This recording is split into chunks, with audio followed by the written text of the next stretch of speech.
आपण पाहत आहात लोकधारा मराठी न्यूज, आवाज जनतेच्या हक्कासाठी।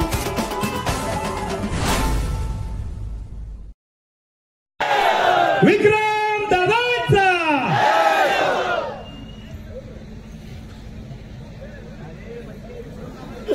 ಎಲ್ರಿಗೂ ಕನ್ನಡ ಅರ್ಥ ಆಗುತ್ತಾ? Very good.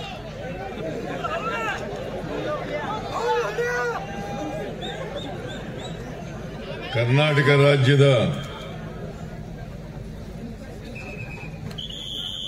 ಬೃಹತ್ ಮತ್ತು ಮಧ್ಯಮ ಕೈಗಾರಿಕೆಗಳ ಸಚಿವರಾದಂಥ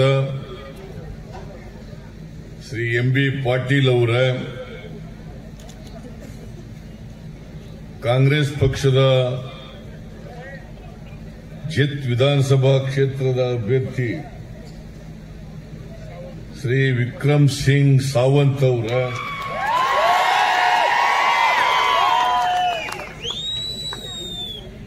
ಬೀಳಗಿ ಕ್ಷೇತ್ರದ ಶಾಸಕರು ಅಟ್ಟಿ ಚಿನ್ನದ ಗಣಿ ಅದರ ಅಧ್ಯಕ್ಷರು ಆದಂಥ ಜೆ.ಟಿ. ಪಾಟೀಲ್ ಅವರ ಲಕ್ಷ್ಮಣರಾವ್ ಚಿಂಗ್ಳೆ ಅವರ ವೇದಿಕೆ ಮೇಲಿರ್ತಕ್ಕಂಥ ಎಲ್ಲ ಕಾಂಗ್ರೆಸ್ಸಿನ ಮುಖಂಡರುಗಳ ಇತರ ಎಲ್ಲ ಸ್ನೇಹಿತರ ಇಲ್ಲಿ ಆಗಮಿಸಿರ್ತಕ್ಕಂಥ ಎಲ್ಲ ಆತ್ಮೀಯ ಸೋದರ ಸೋದರಿಯರೇ, ಎಲ್ಲ ಯುವಕ ಮಿತ್ರರೇ, ಮಾಧ್ಯಮದ ಎಲ್ಲ ಗೆಳೆಯರೇ, ನಾನು ತಡವಾಗಿ ಬಂದಿದ್ದೇನೆ, ಕ್ಷಮಿಸಬೇಕು.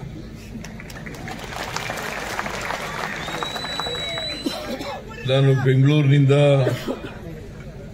ಬರಬೇಕಾಯಿತು, ಹಾಗಾಗಿ ಹೆಚ್ಚು ಸಮಯ ತಗೊಳ್ತು. ಇಲ್ಲಿಗೆ ಕೂಡ ತಡವಾಗಿ ಬಂದಿದ್ದೇನೆ, ನಿಮ್ಮನ್ನೆಲ್ಲ ಕ್ಷಮಿಸಿದ್ದೀವಿ. ಅದಕ್ಕೋಸ್ಕರ ನಿಮ್ಮ ಕ್ಷಮೆಯನ್ನ ಕೋರಿ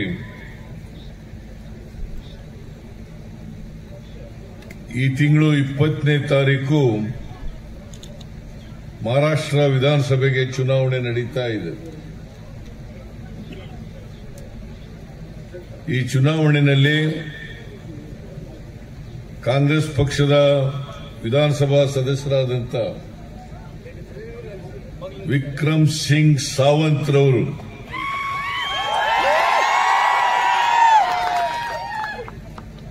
ಮತ್ತೆ ಕಾಂಗ್ರೆಸ್ಸಿನ ಅಭ್ಯರ್ಥಿಯಾಗಿ, ಅದರ ಜೊತೆಗೆ ಮಹಾ ವಿಕಾಸ್ ಅಘಾಡಿಯ ಅಧ್ಯಕ್ಷ ಅಭ್ಯರ್ಥಿಯಾಗಿ ಈ ಚುನಾವಣೆಯಲ್ಲಿ ಸ್ಪರ್ಧೆ ಮಾಡಿದ್ದಾರೆ. ಕರ್ನಾಟಕದಲ್ಲಿ ಅಲ್ಲ, ಮಹಾರಾಷ್ಟ್ರದಲ್ಲಿ ಕಾಂಗ್ರೆಸ್, ಎನ್ಸಿಪಿ ಮತ್ತು ಶಿವಸೇನೆ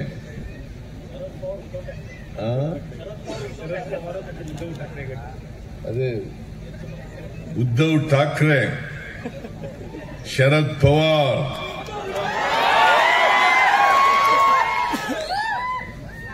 ರಾಹುಲ್ ಗಾಂಧಿ, ಸೋನಿಯಾ ಗಾಂಧಿ,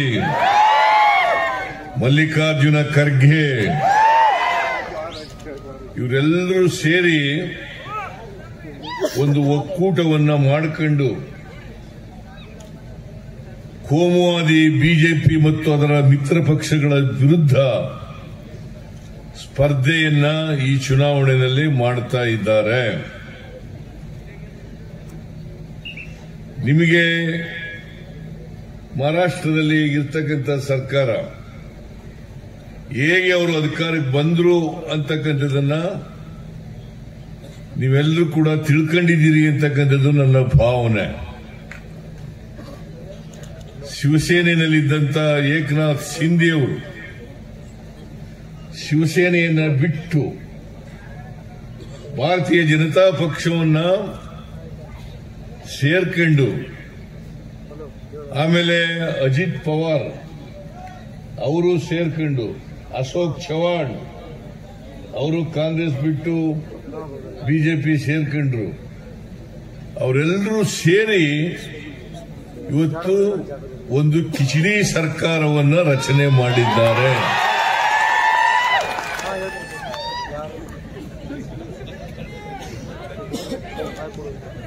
ಭಾರತೀಯ ಜನತಾ ಪಕ್ಷ 2019ಕ್ಕಿಂತ ಹಿಂದೆ ಅಧಿಕಾರದಲ್ಲಿತ್ತು. ಫಡ್ನವೀಸ್ ಅವರು ಚೀಫ್ ಮಿನಿಸ್ಟರ್ ಆಗಿದ್ರು. ಆಮೇಲೆ ಅವರು ಸೋತರು. ಕಳೆದ ಚುನಾವಣೆಯಲ್ಲಿ ಯಾವ ಪಕ್ಷಕ್ಕೂ ಕೂಡ ಬಹುಮತ ಬರಲಿಲ್ಲ.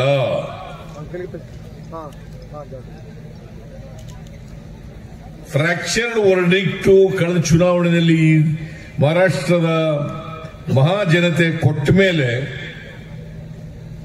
ಶಿವಸೇನೆ, ಕಾಂಗ್ರೆಸ್ ಮತ್ತು ಎನ್ಸಿಪಿ ಈ ಮೂರು ಪಕ್ಷಗಳು ಸೇರಿ ಸರ್ಕಾರವನ್ನು ಮಾಡಿದ್ದು.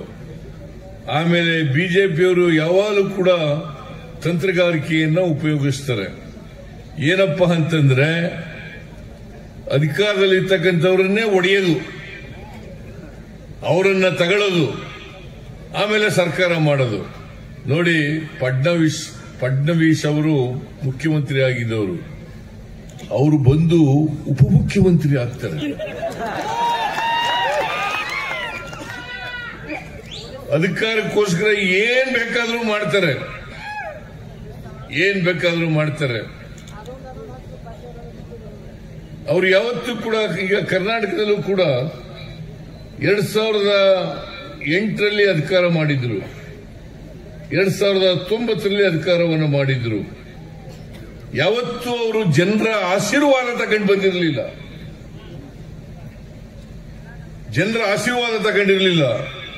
ಅವರು 2008ರಲ್ಲಿ 110 ಸ್ಥಾನಗಳನ್ನು ಗೆದ್ದಿದ್ರು ಕರ್ನಾಟಕದಲ್ಲಿ. ಆಮೇಲೆ 2018ರಲ್ಲಿ 104 ಸ್ಥಾನಗಳನ್ನು ಗೆದ್ರು. ಯಾವತ್ತೂ ಅವರು ಸರಳ ಬಹುಮತವನ್ನು ಪಡ್ಕೊಳ್ಳಿಲ್ಲ. ಆದರೂ ಆಪರೇಷನ್ ಕಮಲ ಮಾಡಿ, ಹೇಗೆ ಇಲ್ಲಿ ಆಪರೇಷನ್ ಕಮಲ ಮಾಡಿ ಅಧಿಕಾರಕ್ಕೆ ಬಂದ್ರು, ಅದೇ ರೀತಿ ಕರ್ನಾಟಕದಲ್ಲೂ ಕೂಡ ಆಪರೇಷನ್ ಕಮಲದ ಮೂಲಕ ಬಂದರು. ಕೋಟ್ಯಾಂತರ ರೂಪಾಯಿಯನ್ನ ಖರ್ಚು ಮಾಡಿದ್ರು. ಎಲ್ಲಿಂದ ಬಂತು ಈ ದುಡ್ಡು ಅವರಿಗೆ? ನೀವು ಯೋಚನೆ ಮಾಡಿ. 2019ರಲ್ಲಿ ಕರ್ನಾಟಕದಲ್ಲಿ 17 ಜನ ಎಂಎಲ್ಎಗಳನ್ನ ಕೊಂಡ್ಕೊಂಡ್ರು. ಒಬ್ಬೊಬ್ಬರಿಗೆ 25ರಿಂದ 30 ಕೋಟಿ ರೂಪಾಯಿಗಳನ್ನು ಕೊಟ್ಟರು. ಈ ದುಡ್ಡು ಎಲ್ಲಿಂದ ಬಂತು? ಭ್ರಷ್ಟಾಚಾರದ ದುಡ್ಡಲ್ವಾ? ಲಂಚದ ದುಡ್ಡಲ್ವಾ?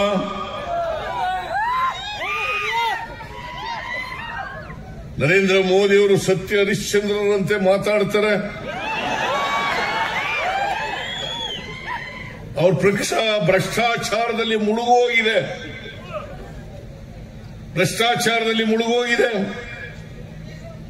ಮೊನ್ನೆ ಇಲ್ಲಿ ಬಂದಾಗ ಕರ್ನಾಟಕ ಸರ್ಕಾರದ ಮೇಲೆ ಆರೋಪ ಮಾಡಿದ್ದಾರೆ. ಏನಂತಂದ್ರೆ, ಸಿದ್ದರಾಮಯ್ಯನವರು ಮಹಾರಾಷ್ಟ್ರ ಚುನಾವಣೆಗೆ ಎಕ್ಸೈಸ್ ಡಿಪಾರ್ಟ್ಮೆಂಟ್ನಲ್ಲಿ ದುಡ್ಡು ಮಾಡಿ 700 ಕೋಟಿ ರೂಪಾಯಿಗಳನ್ನು ಕಳಿಸಿಕೊಟ್ಟಿದ್ದಾರೆ. ಅದಕ್ಕೆ ನಾನು ಹೇಳಿದೆ, ಶಿಗ್ಗಾವಿನಲ್ಲಿ ಹೇಳಿದೆ, ನಾನು ಒಂದೇ ಒಂದು ರೂಪಾಯಿ ಎಕ್ಸೈಸ್ ಡಿಪಾರ್ಟ್ಮೆಂಟ್ ನಿಂದ ನಾನು ಪಡ್ಕೊಂಡಿದ್ರೆ ನಾನು ರಾಜಕೀಯದಿಂದ ನಿವೃತ್ತಿ ಆಗ್ತೀನಿ. ಈ ಸುಳ್ಳು ಆರೋಪ ಮಾಡಿದರಲ್ಲ ನರೇಂದ್ರ ಮೋದಿಜಿ, ಈ ದೇಶದ ಪ್ರಧಾನಮಂತ್ರಿ, ಒಂದು ಆರೋಪ ಮಾಡುವಾಗ ಸತ್ಯದ ಆಧಾರದ ಮೇಲೆ, ದಾಖಲಾತಿಗಳ ಆಧಾರದ ಮೇಲೆ ಆರೋಪವನ್ನು ಮಾಡಬೇಕು. ಯಾವುದು ಇಲ್ಲೇನೆ ಸತ್ಯಕ್ಕೆ ದೂರವಾದಂತ ದಾಖಲಾತಿಗಳು ಇಲ್ಲದೆ ಇರ್ತಕ್ಕಂಥ ಆರೋಪವನ್ನ ನರೇಂದ್ರ ಮೋದಿ ಅವರು ಮಾಡಿದ್ದಾರೆ. ನಾನು ಈಗಲೂ ಕೂಡ ನುಡಿದಂತೆ ನಡೆದಿದ್ದಾರ? ಏನಾಯ್ತು? ನರೇಂದ್ರ ಮೋದಿ ಅವರು ಹೇಳಿದ್ರು 2014ರಲ್ಲಿ ವಿದೇಶದಲ್ಲಿ ಕಪ್ಪು ಹಣ ಇದೆ, ಅದನ್ನು ತಗೊಂಡ್ಬಂದು ಎಲ್ಲರ ಅಕೌಂಟಿಗೆ 15 ಲಕ್ಷ ಕೊಟ್ಬಿಡ್ತೀನಿ ಅಂತ ಹೇಳಿದ್ರು. ಕೊಟ್ರೇನ್ರಿ? 2 ಕೋಟಿ ಉದ್ಯೋಗಗಳನ್ನು ಪ್ರತಿ ವರ್ಷ ಸೃಷ್ಟಿ ಮಾಡುತ್ತೇನೆ, ನಿರುದ್ಯೋಗಿ ಯುವಕರಿಗೆ ಕೊಡ್ತೇನೆ ಅಂತಂದ್ರು. ಕೊಟ್ರ? ರೈತರ ಆದಾಯ ದುಪ್ಪಟ್ಟು ಮಾಡ್ತೇನೆ, 1 ಲಕ್ಷ ಆದಾಯ ಬರ್ತಾ ಇದ್ರೆ 2 ಲಕ್ಷ ಮಾಡ್ತೇನೆ ಮಾಡಿದ್ರ? ಗೊಬ್ಬರದ ಬೆಲೆ ಇಳಿಸಿದ್ರ? ಆಹಾರ ಪದಾರ್ಥಗಳ ಬೆಲೆ ಇಳಿಸಿದ್ರ? ಪೆಟ್ರೋಲ್ ಬೆಲೆ ಇಳಿಸಿದ್ರ? ಡೀಸೆಲ್ ಬೆಲೆ ಇಳಿಸಿದ್ರ? ನರೇಂದ್ರ ಮೋದಿ ಅವರು ಹೇಳಿದ್ರು ಅಚ್ಚೇ ದಿನ ಹೀಗೆ ಬಂತ.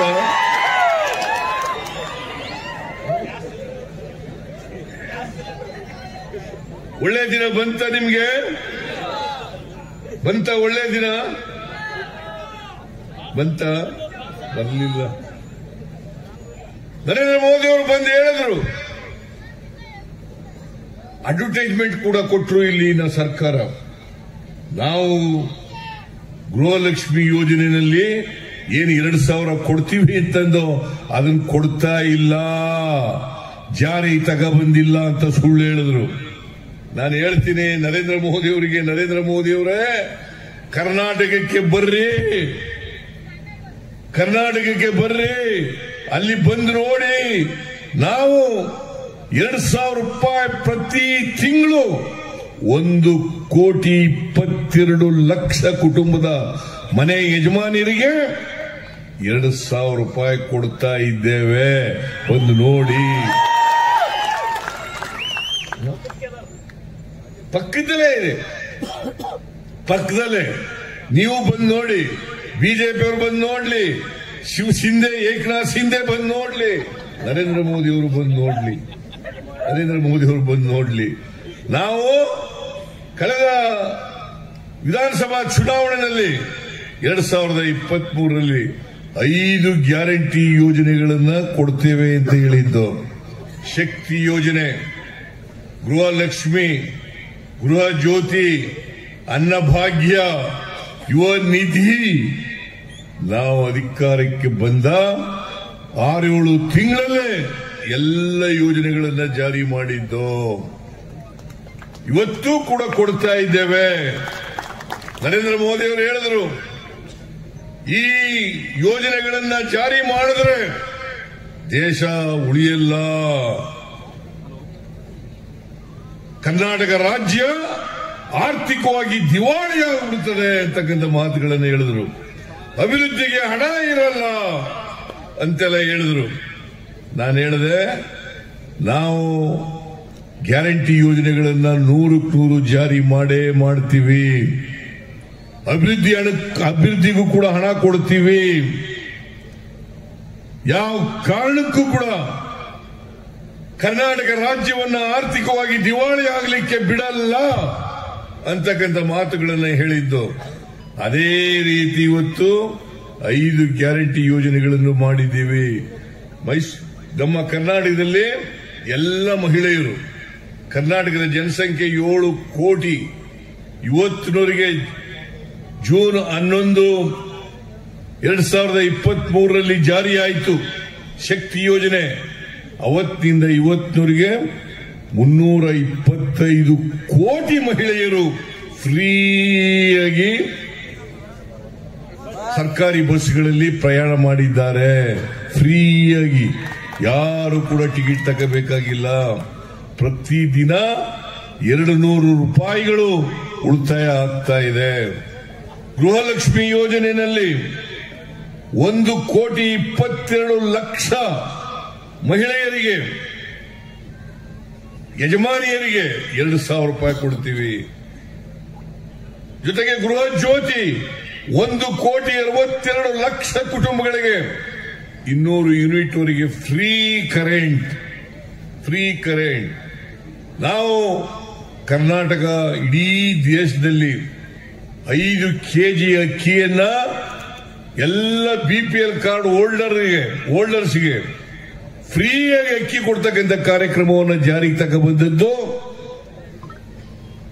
ಕಾಂಗ್ರೆಸ್ ಸರ್ಕಾರ. ಕರ್ನಾಟಕದಲ್ಲಿ ನಾನು ಮುಖ್ಯಮಂತ್ರಿ ಆಗಿರುವಾಗ ಈ ವರ್ಷ ಇನ್ನೂ 5 ಕೆಜಿ ಹೆಚ್ಚಾಗಿ ಕೊಡ್ತೀವಿ ಅಂತ ಹೇಳಿದ್ದು.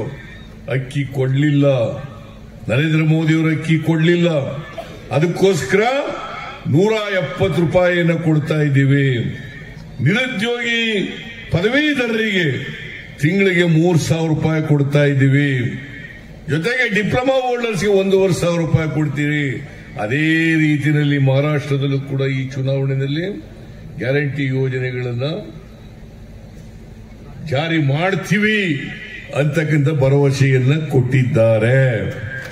ನರೇಂದ್ರ ಮೋದಿ ಅವರು ಒಂದ್ ಕಡೆ ಹೇಳ್ತಾರೆ, ಗ್ಯಾರಂಟಿ ಯೋಜನೆಗಳನ್ನು ಜಾರಿ ಮಾಡಿದರೆ ರಾಜ್ಯ ರಾಷ್ಟ್ರ ಆರ್ಥಿಕವಾಗಿ ದಿವಾಳಿ ಆಗ್ತದೆ, ಅಭಿವೃದ್ಧಿಗೆ ಹಣ ಇರಲ್ಲ ಅಂತ ಹೇಳ್ತಾರೆ. ಇನ್ನೊಂದು ಕಡೆ ಅವರೇ ಮಹಾರಾಷ್ಟ್ರದಲ್ಲಿ, ರಾಜಸ್ಥಾನದಲ್ಲಿ, ಹರಿಯಾಣದಲ್ಲಿ, ಈಗ ಮಹಾರಾಷ್ಟ್ರದಲ್ಲಿ ಕೂಡ, ಜಾರ್ಖಂಡ್ನಲ್ಲೂ ಕೂಡ ಗ್ಯಾರಂಟಿ ಯೋಜನೆಗಳನ್ನ ಭರವಸೆ ಕೊಟ್ಟಿದ್ದಾರೆ, ಜಾರಿ ಮಾಡ್ತೀವಿ ಅಂತ ಹೇಳಿದ್ದಾರೆ. ಒಂದ್ ಕಡೆ ನರೇಂದ್ರ ಮೋದಿ ಅವರು ಹೇಳ್ತಾರೆ ಇವನು ಮಾಡಬಾರದು ಅಂತ ಹೇಳ್ತಾರೆ. ಇನ್ನೊಂದ್ ಕಡೆ ಅವ್ರದೇ ಪಕ್ಷದವರು ಹೇಳ್ತಾರೆ. ಅದನ್ನ ಇವರು ಪ್ರಚಾರ ಮಾಡ್ತಾರೆ. ಇದನ್ನ ನಮ್ ತಿಳ್ಕೋಬೇಕಾಗ್ತದೆ. ಅದರಿಂದ ಮಹಾರಾಷ್ಟ್ರದಲ್ಲಿ ಏನು 6 ಗ್ಯಾರಂಟಿನ 5 ಗ್ಯಾರಂಟಿನ 5 ಗ್ಯಾರಂಟಿ ಏನು ಹೇಳಿದ್ದೀರಿ, 3,000 ರೂಪಾಯಿ ಕೊಡೋದು. ಮಹಾಲಕ್ಷ್ಮಿ ಯೋಜನೆ ನಾವು 2,000 ಕೊಟ್ರೆ ಇವರು 3,000 ಕೊಡ್ತೀವಿ ಅಂತ ಹೇಳ್ತಾ ಇದ್ದಾರೆ. ತಿಂಗಳಿಗೆ 3,000, ಮನೆ ಯಜಮಾನಿಗೆ 3,000 ರೂಪಾಯಿ. ಜೊತೆಗೆ ಎಲ್ಲ ಸರ್ಕಾರಿ ಬಸ್ಗಳಲ್ಲಿ ಫ್ರೀಯಾಗಿ ಹೆಣ್ಮಕ್ಳು ಅವ್ರ ಕೆಲಸಕ್ಕೆ ಹೋಗಂತ ಸ್ಥಳಗಳಿಗೆ, ತವರು ಮನೆಗಳಿಗೆ, ದೇವಸ್ಥಾನಗಳಿಗೆ, ಪ್ರವಾಸ ಸ್ಥಳಗಳಿಗೆ ಹೋಗ್ಲಿಕ್ಕೆ ಅನುಕೂಲ ಆಗ್ತದೆ. ಫ್ರೀಯಾಗಿ ಹೋಗಬಹುದು. ಆಮೇಲೆ 6 ಸಿಲಿಂಡರ್ಗಳನ್ನ 500 ರೂಪಾಯಿಗೆ ಕೊಡ್ತಕ್ಕಂಥ ಕೆಲಸವನ್ನ ಮಾಡ್ತಾ ಇದ್ದಾರೆ. 6 ಸಿಲಿಂಡರ್ಗಳು. ಯಾಕಂತಂದ್ರೆ ಮನಮೋಹನ್ ಸಿಂಗ್ರವ್ರ ಕಾಲದಲ್ಲಿ ಒಂದು ಸಿಲಿಂಡರ್ ಗ್ಯಾಸ್ ಬೆಲೆ 414 ರೂಪಾಯಿ ಇತ್ತು. ಈ ಪುಣ್ಯಾತ್ಮ ಬಂದ್ಮೇಲೆ, ನರೇಂದ್ರ ಮೋದಿ ಅವರು ಬಂದ್ಮೇಲೆ 1,000 ರೂಪಾಯಿ ಆಗ್ಬಿಡ್ತು. ಇವ್ರ ಮನೆ ಹಾಳಾಗ 1,000 ರೂಪಾಯಿ ಮಾಡ್ಬಿಟ್ರು. ಪೆಟ್ರೋಲ್ ಬೆಲೆ 71 ರೂಪಾಯಿ ಇತ್ತು ಮನಮೋಹನ್ ಸಿಂಗ್ರವ್ರು ಇರುವಾಗ. ಇವ್ರು ಬಂದ್ಮೇಲೆ 102 ರೂಪಾಯಿ ಆಯಿತು. ಡೀಸೆಲ್ ಬೆಲೆ 48 ರೂಪಾಯಿ ಇತ್ತು. इवर बंदमेले. लोकधारा मराठी न्यूजला लाईक करा, शेअर करा आणि सबस्क्राईब करा.